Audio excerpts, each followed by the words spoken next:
Sentry, Toyo or other big brand hardware you are available here at fair price and rates. So come to Akash Hardware and give your house an attractive look. राजा रघुवंशी हत्याकांड में हर दिन नए और सनसनीखेज खुलासे सामने आ रहे हैं। इस जघन्य अपराध की मुख्य आरोपी सोनम रघुवंशी अब कड़ी सुरक्षा के बीच उत्तर प्रदेश के गाजीपुर से शिलांग लौट चुकी है। विश्वसनीय सूत्रों के अनुसार सोनम ने पुलिस पूछताछ में अपना जुर्म स्वीकार कर लिया है। इस बीच मेघालय की जनता ने उन लोगों को माफ कर दिया है जिन्होंने पहले इस मामले में मेघालय पर बिना आधार के आरोप लगाए थे, लेकिन सोनम को माफ करने का सवाल ही नहीं उठता। स्थानीय महिला संगठन नारी शक्ति की अध्यक्षा पिंकी गोयल ने तीखी प्रतिक्रिया देते हुए कहा कि यह घटना पूरे नारी समाज को शर्मसार करने वाली है। नारी शक्ति का स्वभाव त्याग और बलिदान का प्रतीक होता है, परंतु सोनम ने अपने अमानवीय कृत्य से नारी जाति को ही कटघरे में खड़ा कर दिया है। जनता और महिला संगठनों की प्रतिक्रिया इस बात का संकेत है कि भले ही कानून अपना काम कर रहा हो, लेकिन सामाजिक स्तर पर सोनम के लिए कोई सहानुभूति नहीं बची है।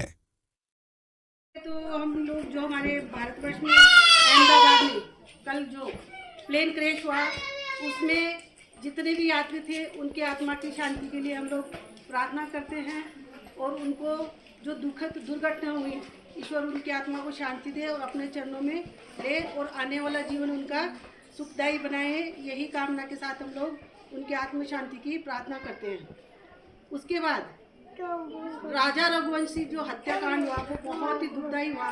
ये हमारे भारतवर्ष के लिए बहुत बड़ी दुखद घटना है, स्पेशली मेघालय के लिए।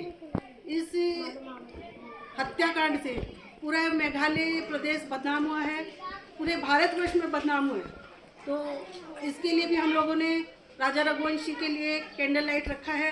राजा रघुवंशी की आत्मा को शांति मिले और सोनम जैसी औरतें जिन्होंने ऐसा दुखद हत्याकांड किया है उसके बारे में हम लोग नहीं जानते, इसके पीछे क्या रीज़न है, क्या कारण है, लेकिन सोनम जैसी औरत हमारे समाज के लिए अपवाद से वो रूप है और एक कलंकित रूप में जानी जाएगी।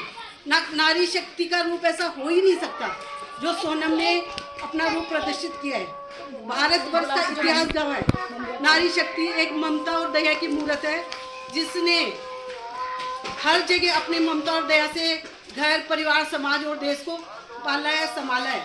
और इसमें हमारा इतिहास गवाह है।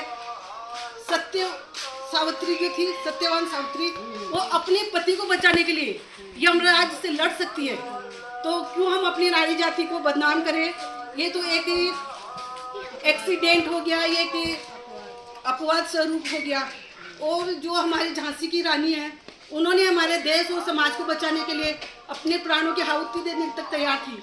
तो सोनम जैसी औरतों को कोई भी घर में उसका उदाहरण नहीं दिया जाए। आज हमारे भारतवर्ष में हर घर, हर परिवार में एक दहशत फैली हुई है सोनम के नाम से। हमारे देश के युवा इतने डर गए शादी और हनीमून के नाम से। तो हम हमारे देश के सभी युवाओं से कहना चाहते हैं कि सोनम जो अपना रूप प्रदर्शित किया वो नारी का रूप नहीं है, ये एक अपवाद स्वरूप है। कभी कभी हम लोग को लगता है ना चांद में भी दाग है, तो ये सोनम हमारे समाज और देश के लिए एक दाग साबित हुई है।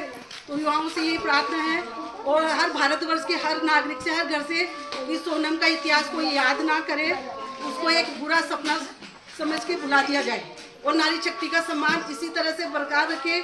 ये हमारा दावा है कि नारी शक्ति कभी भी अपने इतिहास को और अपने समाज को बदनाम नहीं कर सकती। और सोनम जो किया उसकी सजा उसको मिलनी चाहिए। बाकी पूरी नारी शक्ति पे इसका आत्मसम्मान को ठेस नहीं पहुंचाया जाए। सबसे मेरा यही निवेदन है।